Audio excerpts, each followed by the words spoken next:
Ang center na Sitsirya, Sari-Sari. Narito ang ilang tips sa mga nagnanais na pasukin ang negosyong ito.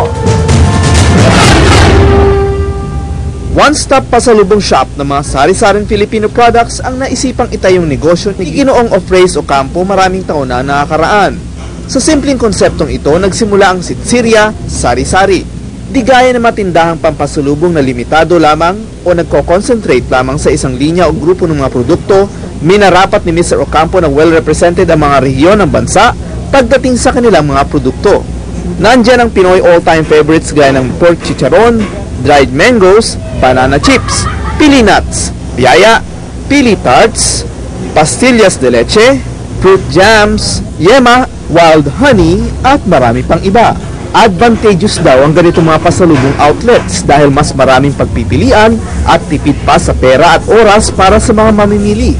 At isa pang ipinagmamalaki ng Sitsirya Sari-Sari ay ang mga innovative Pinoy products na sa kanila lang mabibili.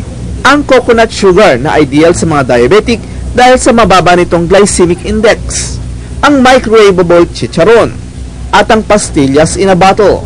Ayon kay Mr. Ocampo, kung magtatayo kayo ng pasalubong outlet, ay kailangan ninyo maglaan ng 30 to 50,000 pesos bilang kapital.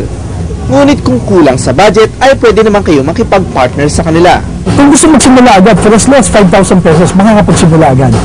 Hindi kinakailangan ng tindahan. Sa ngayon, nangyayari na yan. May mga kumukuha sa akin ng mga office employees, mga estudyante, mga housewives, na nagbebenta na.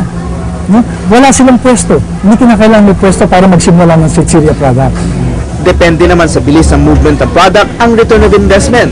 Halimbawa, sa 10,000 pisong puhunan, pwede raw itong mabawi sa loob lamang ng 5 hanggang 7 araw. Depende kung gaano kasipag ang may-ari o ang nagtitinda.